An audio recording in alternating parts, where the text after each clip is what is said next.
आदरणीय दर्शकहरू नमस्कार। युट्युब च्यानल आइटी संसार हेरेर बस्नुभएका तपाईँ सम्पूर्ण दर्शकहरूलाई म स्वागत गर्न चाहन्छु। हामीले यस च्यानल मार्फत विभिन्न विषयमा तपाईँहरूलाई केही जानकारीमूलक भिडियोहरू राख्दै आएका छौँ।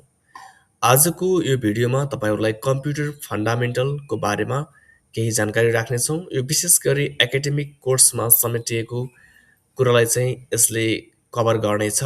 त्यस्तै यदि लोकसेवामा कम्प्युटरको केही सोच छ भने त्यहाँ पनि यसले सहयोग गर्नेछ भन्ने मैले अपेक्षा लिएको छु। भिडियो अन्तिमसम्म हेरिदिनु भयो भने तपाईँले कम्प्युटरको फन्डामेन्टल र केही अन्य विषयमा जानकारी पक्कै पनि प्राप्त गर्नुहुनेछ। अब सबैभन्दा पहिले सुरु गरौँ वाट इज अ कम्प्युटर भन्ने विषयबाट। कम्प्युटर भनेको के हो, यो विषयको तपाईँहरूलाई म जानकारी राख्न गइरहेको छु। Computer is an electronic device which accepts data as an input, processes it, and gives information as output भनेर हामीले यसलाई डिफाइन गर्न सक्छौँ।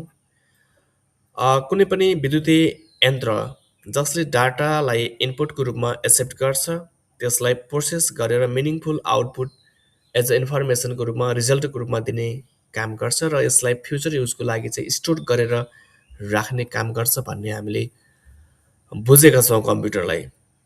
कम्प्युटरमा जति पनि डिभाइसहरू जोडिएका हुन्छन् जसलाई हामी पेरिफेरलको रूपमा पनि चिन्ने गर्छौँ। Input device, output device, processing device, त्यसै गरी स्टोरेज डिभाइस कम्प्युटरका हार्डवेयर अन्तर्गत पर्दछन्। हामी स्क्रिनमा देख्न सक्छौँ यहाँ कम्प्युटरको एउटा डायग्राम दिएको छ भने सिङ्गो कम्प्युटर सिस्टम पनि यहाँ देखाइएको छ। अब फिचर्स अफ कम्प्युटरको कुरा गर्यो भने हामीले यो कम्प्युटरका विशेषताहरू के छन् होइन, यसलाई हामी कुन कुन रूपमा चाहिँ लिन सक्छौँ भन्ने कुरा हो। कम्प्युटरको फिचर्सहरू यसको स्पिड भनेको कम्प्युटरबाट हामीले कुनै पनि काम तीव्र गतिमा गर्न सक्छौँ। एक्युरेसी, यसले काम हामीले जे काम यसलाई अरायौँ, जे हामीले इनपुट दियौँ त्यसको शुद्ध तरिकाले यसले आउटपुट निकाल्ने काम गर्छ। रिलायबल, विश्वसनीय हुन्छ यो। डिलिजेन्स, थकावट रहित भनेको कुनै पनि काम गर्दाखेरि कम्प्युटरले थकाइ मान्ने भन्ने हुँदैन। तर हामीले कम्प्युटरको क्यापासिटी भन्दा बढी लोडको काम गर्न खोज्यो भने कम्प्युटर ह्याङ हुने समस्या चाहिँ हुन्छ। भर्साटिलिटी भनेको बहुउपयोगी, computer used in different places for different works भनेको धेरै ठाउँमा धेरै कामको लागि यो प्रयोग हुने भएको हुनाले यसलाई भर्सटाइल डिभाइस पनि भन्ने गरिन्छ। स्टोरेज क्यापेबिलिटी भनेको यसको भण्डारण गर्ने क्षमता, स्टोरेज गर्ने क्षमता चाहिँ धेरै हुन्छ। हामीले कुनै पनि लाइब्रेरीमा भएका सयौँ हजारौँ बुकहरूलाई एउटा सानो पकेट पेन ड्राइभमा पिडिएफ बनाएर सेभ गर्न सक्छौँ। यसको मतलब एउटा सानो डिभाइसमा पनि स्टोरेज गर्न सक्ने क्यापेबिलिटी चाहिँ यसको थुप्रै हुन्छ। अटोमेसन एन्ड लिमिट इन्टेलिजेन्स भनेको यो चाहिँ स्वचालित हुन्छ। हामीले कुनै काम कम्प्युटरलाई गर्न लगायो भने यसले अटोमेटिक तरिकाले काम गर्न सक्छ। जस्तो हामी एक्सेलमा कुनै एउटा फर्मुला दियौँ र त्यहाँ डाटा चेन्ज गर्यो भने त्यो फर्मुला लगाइएको प्री फर्मुलामा डाटा चेन्ज गर्ने बित्तिकै रिजल्ट चाहिँ नयाँ नै आउँछ भनेको अटोमेटिक रूपमा त्यहाँ क्यालकुलेसन हुने गर्छ। र लिमिट इन्टेलिजेन्स, अहिले त थुप्रै एआईका टुल्सहरू आएका छन् होइन, हामीले एआई युज गरेर थुप्रै काम गर्न सक्छौँ। लिमिट चाहिँ राखेको हुन्छ एआईलाई, एआईलाई पूर्ण रूपमा प्रयोग चाहिँ गर्न दिएको हुँदैन। पूर्ण रूपमा एआई प्रयोग भयो भने अब रोबोटले स्वत रोबोट बनाउने, त्यसले ह्युमन लाइफलाई चाहिँ एफेक्ट गर्ने भएकोले एआईलाई लिमिट चाहिँ गरेको हुन्छ। हामीले यसरी फिचर्सको कुरा गर्दै गर्दाखेरि, एडभान्टेजको कुरा गर्दै गर्दाखेरि कम्प्युटरका केही लिमिटेसन पनि हुन्छन्। कम्प्युटरलाई हामी डल मेसिन भन्छौँ, जस्तो ह्युमन जस्तो आफै डिसाइड गर्न सक्दैन कतिखेर टर्न अफ हुने, कतिखेर टर्न अन हुने होइन। त्यस्तै कुनै काम हामीले इन्स्ट्रक्सन नदिँदासम्म, इनपुट नदिँदासम्म आफू रिजल्ट निकाल्ने काम गर्दैन। त्यो हिसाबले मेसिनलाई हामीले केही रूपमा चाहिँ डल भन्न सक्छौँ। तर अहिले एआई फिचरले चाहिँ हामीले दिएको इन्स्ट्रक्सनलाई उसले अझ उत्कृष्ट तरिकाले सम्पादन गर्ने काम चाहिँ गर्छ। कम्प्युटर इलेक्ट्रिसिटी बिना चाहिँ चल्दैन। यसको एउटा यो पनि लिमिटेसन हो, इलेक्ट्रिसिटी छैन भने कम्प्युटर पनि चल्दैन। त्यसैले हामीले यसलाई इलेक्ट्रोनिक डिभाइस भनेका हौँ। र कम्प्युटर युज यो थुप्रै क्षेत्रमा चाहिँ हुन्छ। जस्तो hospital, educational, banking, office automation, industry, science and technology र पर्सनल युजको लागि यो धेरै ठाउँमा युज गरिन्छ। त्यसैले हामीले माथि भर्सटाइल भनिसकेका छौँ। धेरै ठाउँमा धेरै कामको लागि यो कम्प्युटरको चाहिँ प्रयोग गरिन्छ। कम्प्युटरको हामीले मेडिकल फिल्डमा कुरा गर्दाखेरि मेडिकल फिल्डमा मेडिकल रेकर्ड म्यानेजमेन्टको लागि, हस्पिटल म्यानेजमेन्टको लागि, अपॉइन्टमेन्ट, फलोअप म्यानेजमेन्टको लागि, होइन, बिलिङ गर्न। त्यस्तै डायग्नोसिस एन्ड ट्रिटमेन्ट, कुनै रोग पहिचान गर्नु पर्यो अथवा त्यसलाई ट्रिटमेन्ट गर्नु पर्यो भने पनि हामी कम्प्युटरको प्रयोग चाहिँ गर्छौँ हस्पिटल फिल्डमा। ल्याब एन्ड टेस्टिङ, जस्तो हाम्रो ब्लड चेक गर्नु पर्यो, होइन, कुनै कल्चरल चेक गर्नु पर्यो भने पनि हामी कम्प्युटरको प्रयोग गरेको देख्न सक्छौँ। टेलिमेडिसन, दूरवर्ती उपचार भनेको कुनै एउटा सेन्टरमा भएको डक्टरले दूरदराजमा भएको बिरामीको उपचार पनि टेलिमेडिसिनको रूपमा गर्न सकिन्छ। त्यस्तै कुनै दुर्गम ठाउँमा गाडी, मोटर जान चाहिँ अप्ठ्यारो छ भने ड्रोनको सहायताले त्यहाँ मेडिसिन पुर्याउने काम पनि गर्न सक्छौँ। त्यो कुरालाई हामीले टेलिमेडिसिनको रूपमा लिन सक्छौँ।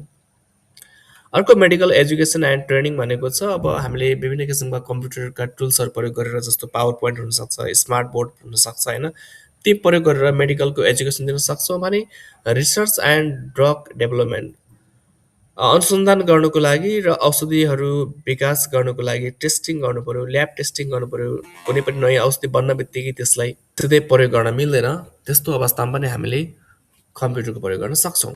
शैक्षिक संस्थाहरूमा लर्निङको लागि त्यसै digital library, interactive learning, research project, examination and result, communication, skill development लगायतका यी थुप्रै काममा चाहिँ हामीले कम्प्युटरको प्रयोग विद्यालयहरूमा गर्न सक्छौँ।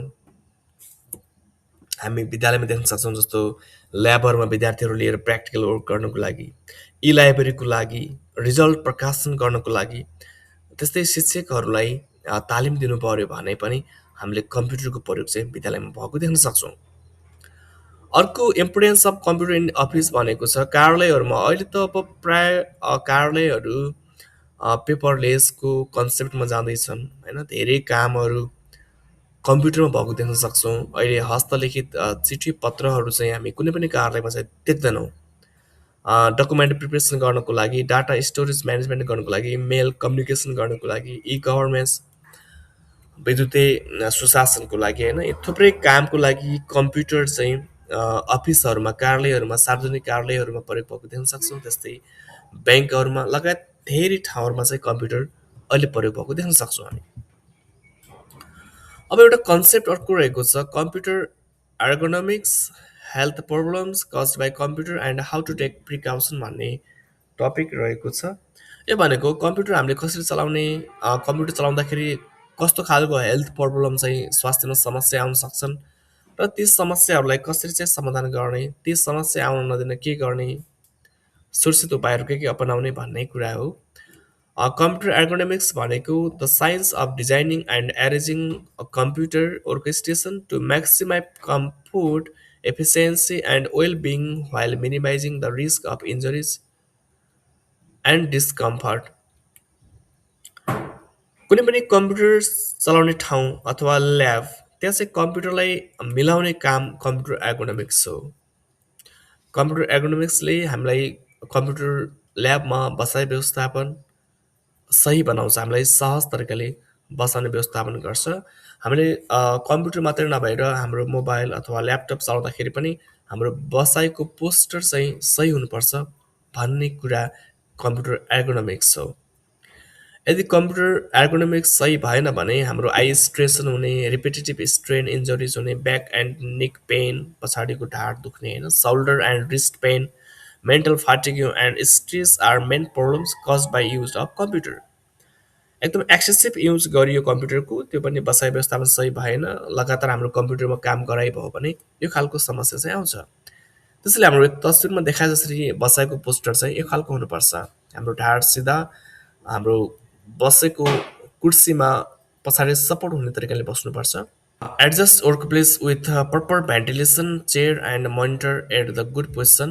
हाम्रो हाम्रो कम्प्युटर ल्याब भएको ठाउँमा भेन्टिलेसन, हावा आउने ठाउँ हुनु पऱ्यो र हामीले काम गर्दै गर्दाखेरि फ्रिक्वेन्ट ब्रेक लिने चाहिँ हुनुपर्छ। एभ्री 20 भनेको छ एभ्री 20 मिनटमा हामीले हाम्रो स्क्रिनभन्दा बाहिर 20 सेकेन्डसम्म ब्रेक लिनुपर्छ। एटलिस्ट 20 फिट ओए 20 फिटभन्दा पर देखिने गरी ब्रेक लिनुपर्छ। भनेको कम्प्युटरमा 20 मिनट काम गरिसकेपछि 20 सेकेन्डको लागि 20 फिट टाढा चाहिँ हामीले हेरेर रेस्ट लिनुपर्छ भनेको हो। हामीले रेगुलर रूपमा एक्सर्साइज गर्नु पर्यो र हाम्रो स्क्रिन ब्राइटनेसको कुरा, कन्ट्रास्टको कुरा यो चाहिँ मिलाउनु पर्ने हुन्छ। हामीले काम गर्ने कम्प्युटर अथवा मोबाइल अथवा ल्यापटपको स्क्रिन ब्राइटनेस चाहिँ अलिक कम हुनुपर्छ। आई प्रोटेक्सन मोडमा राख्नुपर्ने हुन्छ। त्यो गर्दाखेरि हामीले कम्प्युटरको धेरै प्रयोग गर्नबाट आउन सक्ने समस्याहरूलाई समाधान गर्न सक्छौँ। अब कम्प्युटर सिस्टमको कुरा गरौँ। कम्प्युटर सिस्टम भनेको the combination of hardware and software. कम्प्युटरमा भएका हार्डवेयर र सफ्टवेयरको कम्बिनेसनलाई हामी कम्प्युटर सिस्टम भन्छौँ। हामी देख्न सक्छौँ एउटा चार्टमा कम्प्युटर हार्डवेयरमा इनपुट डिभाइस, आउटपुट डिभाइस होइन, स्टोरेज डिभाइस, इन्टरनल कम्पोनेन्ट भनेको सिपियुतिरको कुरा भयो। त्यस्तै सफ्टवेयरमा सिस्टम र एप्लिकेसन सफ्टवेयर देखाएको छौँ। यो दुइटाको कम्बिनेसन भनेको कम्प्युटर सिस्टम हो। अब हार्डवेयरको कुरा गर्दाखेरि हामीले यहाँ देख्न सक्छौँ physical parts of computer system. हामीले जति पनि टचेबल पार्ट्स हुन्छ त्यसलाई हामी कम्प्युटर हार्डवेयर भन्छौँ। फिजिकल पार्ट हो जसमा इनपुट डिभाइस हुने भयो, त्यस्तै प्रोसेसिङ डिभाइस हुने भयो। हामी तस्विरमा देखिरहेका छौँ। सबभन्दा पहिला इनपुट डिभाइस हामीले देखेका छौँ। प्रयोग गर्दै गर्दाखेरि यी चाहिँ इनपुट डिभाइस हुन् जसलाई हामी यसरी हेर्न सक्छौँ। Keyboard, mouse, joystick, track ball, light pen, touch pad, touch screen, digital camera, OCR, OMR, BCR, MSCR, digitising tablet यी सबै इनपुट डिभाइस। अब प्रोसेसिङ डिभाइसको कुरा गर्दाखेरि सिपियुको कुरा हो। सिपियुभित्र हाम्रो ALU, CU, register, GPU, motherboard, chipset, cache memory यी हुने गर्दछन्। जहाँ हामी एउटा डायग्राम पनि देख्न सक्छौँ सिपियुभित्र कसरी काम हुन्छ भन्ने कुरा। हामीले दिएको इनपुटलाई प्रोसेस गरेर आउटपुटमा चेन्ज गर्नुको लागि यी डिभाइस चाहिँ प्रयोग गरिन्छन्। आउटपुट डिभाइसको कुरा गर्दाखेरि जब युजरले दिएको इनपुटलाई प्रोसेस हुन्छ त्यसपछि रिजल्टलाई देखाउने काम, युजरलाई नै देखाउने काम चाहिँ आउटपुट डिभाइसले गर्छ। जस्तो मनिटरको कुरा, मनिटरमा पनि विभिन्न किसिमका मनिटर छन् जस्तो सिआरटी, एलसिडी, एलइडी होइन। प्रिन्टर पनि इम्प्याक्ट प्रिन्टर, नन इम्प्याक्ट प्रिन्टरको कुरा छ। प्रोजेक्टर भनेको सेकेन्डरी डिस्प्ले हो। यो चाहिँ मनिटरमा देखिएको कुरालाई प्रोजेक्टरको सहायताले हामीले ठुलो डिस्प्लेमा हेर्न चाह्यो भने प्रोजेक्टर युज गर्छौँ। स्पिकर, हेडफोन, प्लोटर यी चाहिँ आउटपुट डिभाइस हुन्। अब यी आउटपुट डिभाइसमध्ये प्रिन्टर र plotter hard copy output device हुन् भने अन्य मनिटर, प्रोजेक्टर, स्पिकर, हेडफोन चाहिँ सफ्ट कपी आउटपुट हार्डवेयर हुन्। आउटपुट डिभाइसमा पनि मनिटरलाई फर्दर क्लासिफाइड गरिन्छ। जस्तो मैले अगाडि भने जस्तै सिआरटी, एलसिडी, एलइडीको कुरा यहाँ दिएको छ। हामी यहाँ देख्न सक्छौँ सिआरडीको, एलसिडीको र एलइडीको कसरी काम गर्छ यो मोडलको डायग्राम पनि दिएको छ भने हामी तल इक्जाम्पल पनि हेर्न सक्छौँ। त्यस्तै प्रिन्टरलाई पनि फर्दर क्लासिफाइड गर्छौँ हामी इम्प्याक्ट र नन इम्प्याक्ट प्रिन्टरको रूपमा। इम्प्याक्ट प्रिन्टरमा पनि क्यारेक्टर प्रिन्टर, लाइन प्रिन्टर। क्यारेक्टरमा dot matrix, daisy wheel printer छ भने लाइन प्रिन्टरमा drum chain printer, band printer छन्। यी इम्प्याक्ट प्रिन्टर चाहिँ अलि नोइजी हुने गर्छन् जसले रिबनमा हिट गरेर, ह्यामरले हिट गरेर प्रिन्ट गर्ने गर्छन् र अलिक क्वालिटीको प्रिन्ट चाहिँ आउने गर्छ। स्लो हुन्छ, नोइजी हुन्छ। पुरानो टेक्नोलोजी हो यो। अहिले पनि डट म्याट्रिक्स प्रिन्टर चाहिँ कुनै ठाउँमा हामीले प्रयोग भएको देख्न सक्छौँ। जस्तो सर्टिफिकेट निकाल्ने ठाउँमा, बिल निकाल्ने ठाउँमा प्रयोग भइरहेको हुन्छ। भने नन इम्प्याक्ट भनेको अहिले मोडर्न टेक्नोलोजी अनुसारको प्रिन्टर हो यो। इन्कजेट भनेको यो कलर प्रिन्टर, हाई क्वालिटीको प्रिन्टर हुने भयो यो। त्यस्तै लेजर प्रिन्टर लाइटको फर्ममा काम गर्ने प्रिन्टर भयो। थर्मल प्रिन्टर चाहिँ कुनै पेपरमा चाहिँ थर्मल हिट गरेर प्रिन्ट हुने काम गर्छ यसले। जस्तो ह्यान्ड प्रिन्टरहरू तपाईँको घरमा बिजुलीको बिल अथवा खानेपानीको बिल प्रिन्ट गर्ने काम गर्ने गर्छ। कलर प्रिन्टर गर्नु पऱ्यो भने इङ्कजेट प्रिन्टर प्रयोग गरेको हुन्छ र अलिक फास्ट टोनरवाला प्रिन्टर प्रयोग गर्नु पऱ्यो भने चाहिँ लेजर प्रिन्टर प्रयोग गरेको हामी देख्न सक्छौँ। यसरी स्टोरेज डिभाइसको कुरा गर्दाखेरि यसमा पनि दुई किसिमको स्टोरेज हो। यसमा क्लाउड स्टोरेज पनि थपिएको छ अहिले। प्राइमेरी स्टोरेज भनेको ऱ्याम र रोम इन्टरनलमा प्रयोग गरिएको हुन्छ। सेकेन्डरी भनेको अब hard disk, SSD, DVD, pen drive, यी चाहिँ सेकेन्डरी भयो भने गुगल ड्राइभ, आइक्लाउड, अमेजन यी चाहिँ क्लाउड स्टोरेज, जो चाहिँ हामीसँग प्रत्यक्ष रूपमा फिजिकल्ली हुँदैन, भर्चुअल रूपमा हुन्छ भने कुनै सर्भरमा स्टोरेज भइरहेको हुन्छ। जस्तो हामीले कुनै गुगल एकाउन्ट खोल्यौँ भने 15 जिबीको क्लाउड स्टोरेज फ्रीमा प्राप्त गरेका हुन्छौँ, जो गुगलले हामीलाई उपलब्ध गराएको हुन्छ। अब हामीले कम्प्युटर सिस्टममा कम्प्युटर हार्डवेयर र कम्प्युटर सफ्टवेयरको कुरा गऱ्यौँ। जुन कम्प्युटर हार्डवेयरमा हामीले 4 किसिमका हार्डवेयर हामीले तपाईँहरूलाई देखायौँ। त्यस्तै कम्प्युटर सफ्टवेयरको कुरा गर्दाखेरि कम्प्युटर सफ्टवेयर भनेको प्रोग्रामहरूको सेट हो, जसले कुनै स्पेसिफिक टास्कलाई पर्फर्म गर्नको लागि काम गर्छ। सिस्टम सफ्टवेयरले सिस्टम म्यानेज गर्ने, सिस्टमलाई कन्ट्रोल गर्ने काम गर्छ भने एप्लिकेसन सफ्टवेयरले युजरहरूका कामहरू पर्फर्म गर्नको लागि प्रयोग गरिन्छ। सिस्टम सफ्टवेयरमा operating system, device driver, utility software र प्रोग्रामिङ ल्याङ्ग्वेज हुन्छन् भने एप्लिकेसन सफ्टवेयर भनेको एउटा जनरल पर्पज सफ्टवेयर हुन्छ, वर्ड प्रोसेसर जो रेडिमेड सफ्टवेयर पनि हो, रेडिमेड सफ्टवेयर भन्छौँ। अर्को स्पेसिफिक पर्पज सफ्टवेयर भनेको हामीले हाम्रो आवश्यकता बमोजिम कस्टमाइज सफ्टवेयर पनि भन्छ यसलाई। हामीले गरेको अर्डर अनुसार बनाउने सफ्टवेयरलाई स्पेसिफिक पर्पज सफ्टवेयर भन्छ। यसले जुन कामको लागि बनायो हाम्रो युजरको त्यही कामको लागि प्रयोग गर्न सकिन्छ भने जनरल पर्पज सफ्टवेयर डेभलपरले जुन कामको लागि निर्माण गर्यो त्यही कामको लागि मात्रै प्रयोग गरिन्छ। मल्टिमिडियाको कुरा छ। मल्टिमिडिया भनेको मोर देन टु मिडिया हो। विशेष गरी मल्टिमिडियामा 5वटा एलिमेन्ट्सहरू पर्ने गर्छन्। Text, audio, video, graphics, animation भनेको text, audio, video, image and animation यी चाहिँ मल्टिमिडियाका एलिमेन्ट्सहरू हुन्। यस सबैको प्रयोग गर्यो भने हाम्रो इन्टरेक्टिभिटी बढ्ने गर्छ। जस्तो हामीले कुनै पावर पोइन्ट स्लाइड बनायौँ, अहिले तपाईँहरूलाई हामीले सो गरिरहेको यो पावर पोइन्ट स्लाइडमा टेक्स्ट पनि प्रयोग गरिएको छ, इमेज प्रयोग गरिएको छ, एनिमेसन प्रयोग गरिएको छ, होइन। भिडियो पनि प्रयोग गर्न सकिन्छ, हामीले त्यो भिडियो चाहिँ प्रयोग गरेका छैनौँ। अब पोर्ट एन्ड इन्टरफेसिङको कुरा छ। यो भनेको हाम्रो कम्प्युटरमा कुनै पनि प्रेफरेल जोड्नको लागि इनपुट डिभाइस जोड्नु पऱ्यो, आउटपुट डिभाइस कनेक्ट गर्नु पऱ्यो भने पोर्टहरूको आवश्यक पर्छ। ती कुराहरू parallel port, serial port, PS/2 port, universal serial bus यी पोर्ट्सहरू पर्छन्। हामी जस्तो चित्रमा हामी देख्न सक्छौँ। यी पोर्ट्सहरू हाम्रो कम्प्युटर, ल्यापटप, मोबाइलमा देख्न सक्छौँ, जहाँ चाहिँ हामीले अन्य डिभाइसहरू इभन चार्ज गर्नको लागि जोड्ने केबल पनि पोर्टमा जोड्ने गरिन्छ। कम्प्युटरसँग कनेक्ट हुने अनि पेरिफेरल जोडिने पोइन्ट्सहरू हुनुहुन्छ।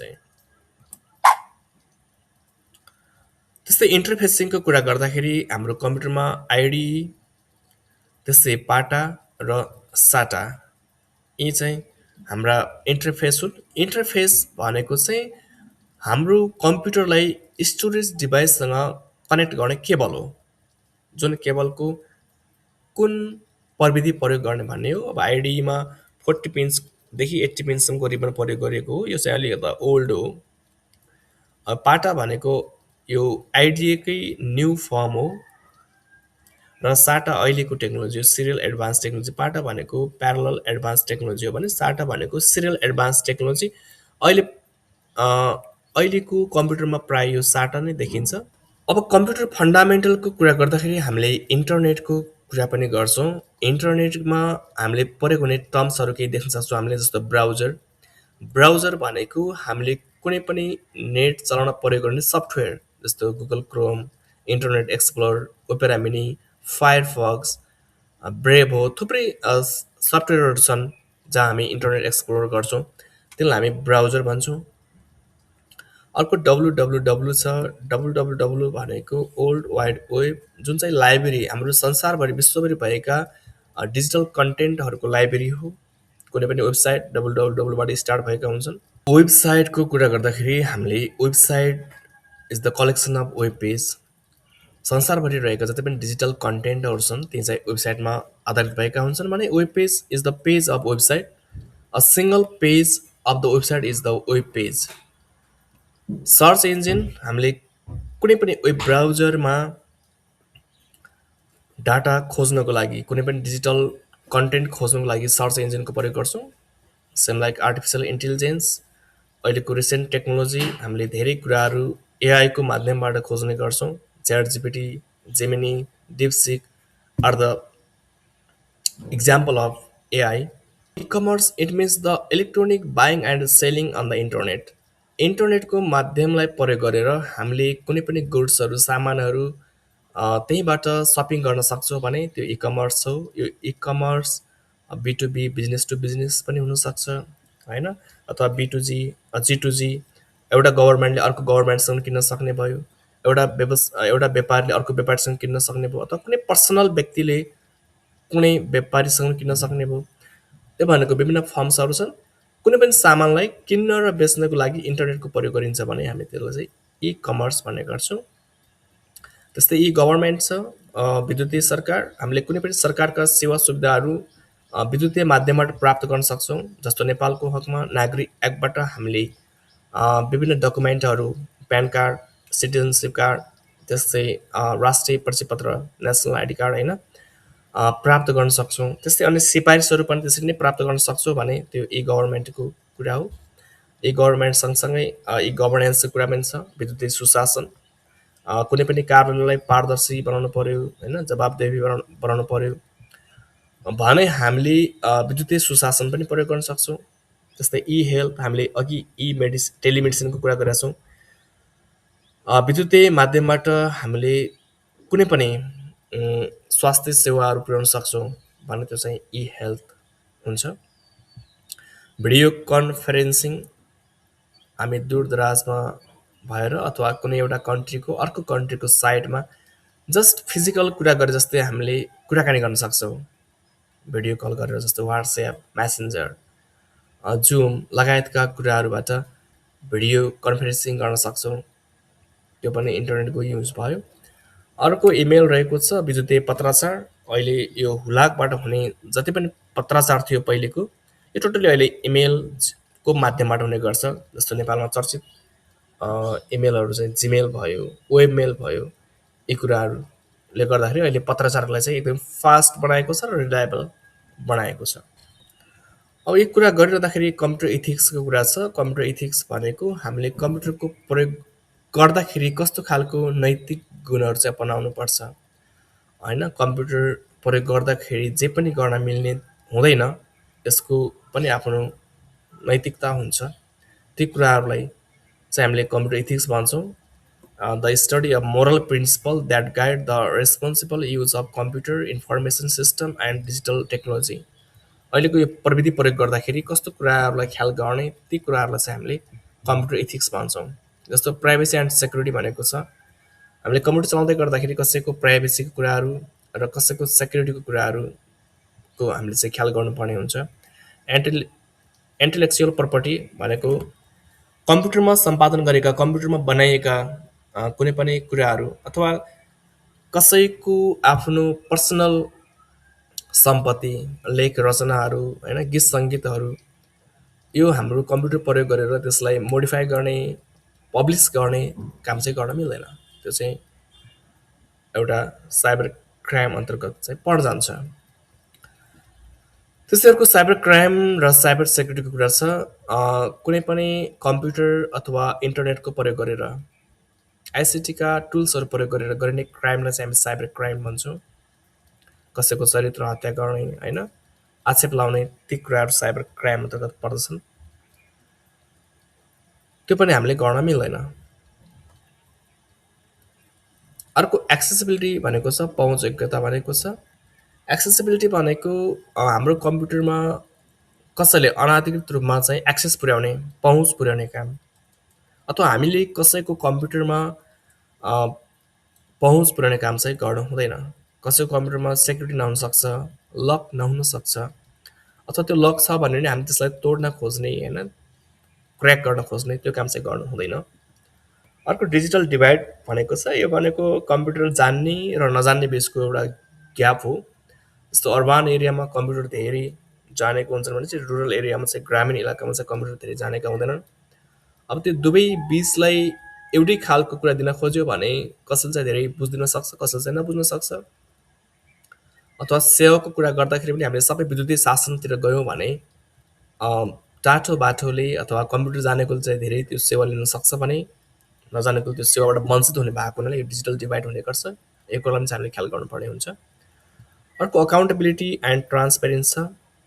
कम्प्युटरको प्रयोगले कुनै पनि कुरालाई जवाबदेही बनाउने काम, पारदर्शी बनाउने काम गर्छ। अहिले हामीले सामाजिक सञ्जालहरूबाट हाम्रो कार्यालयमा हुने गरेका सबै कुराहरूलाई पब्लिस गर्यो भने त्यसले चाहिँ पारदर्शिताको काम गर्ने गर्छ।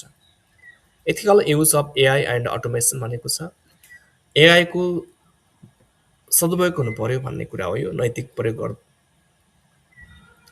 एआईको प्रयोग गरेर कुनै पनि कुरालाई तोडमोड गरेर पब्लिस गर्न चाहिँ मिल्दैन। एआईले त अब हामीले दिएको कमान्ड अनुसार एउटा कुरालाई अर्को बनाइन सक्छ होइन, जसले गर्दाखेरि कसैको व्यक्तिगत चरित्रमाथि प्रश्न उठ्ने खालको एआई प्रयोग चाहिँ गर्न मिल्दैन। प्रोफेसनल इथिक्स भनेको छ व्यावसायिक आचार संहिता। कुनै पनि व्यापारीले इ कमर्स प्रयोग गर्दै गर्दाखेरि कुनै आफ्नो सामानलाई उत्पादनलाई इन्टरनेटको माध्यमबाट उसले प्रचार प्रसार गर्न खोज्यो भने त्यो सामानको जे वास्तविक रूप हो त्योभन्दा बढाइ चढाइ गर्ने, आकर्षक देखाएर होइन, अब ग्राहकहरूलाई कस्टमरहरूलाई चाहिँ झुक्याउने खालको काम चाहिँ गर्नु हुँदैन, जुन चाहिँ व्यावसायिक आचार संहिताभित्र पर्छ। अर्को सोसियल इम्प्लिकेसन भन्ने छ। यो भनेको अब सामाजिक प्रभावहरू हामीले कुनै पनि काम सामाजिक सञ्जालमा देखाइरहेका छौँ त्यसले समाजलाई कस्तो प्रभाव परिरहेको छ भन्ने कुरा हो। कुनै एक ठाउँमा राम्रो देखिरहेको कुरा त्यो अर्को समाजमा चाहिँ नराम्रो देखिन सक्छ। त्यसैले हामीले सोसियल भाइलेसन हुने खालका कामहरू चाहिँ गर्न मिल्दैन कम्प्युटर प्रयोग गरेर। त्यस्तै इथिकल डिसिजन मेकिङ फ्रेमवर्क्स भनेको छ नैतिक निर्णय प्रक्रिया। हामीले कुनै पनि काम झट्टै एकैचोटि सामाजिक सञ्जालमा राखिहाल्ने भन्ने कुरा हुँदैन। त्यसले दीर्घकाल रूपमा के असर गर्छ त्यो सबै कुरा सोचेर बुझेर निर्णय गरेर मात्रै हामीले काम गर्नुपर्छ। अब यहाँ केही साइबर लको कुराहरू तपाईँहरूलाई यहाँ राखिएको छ। साइबर ल अनुसार नेपालमा हुन सक्ने केही कानुनहरूको कुरा हो यो।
तपाईँ हेर्दै हुनुहुन्छ युट्युब च्यानल आइटी संसार।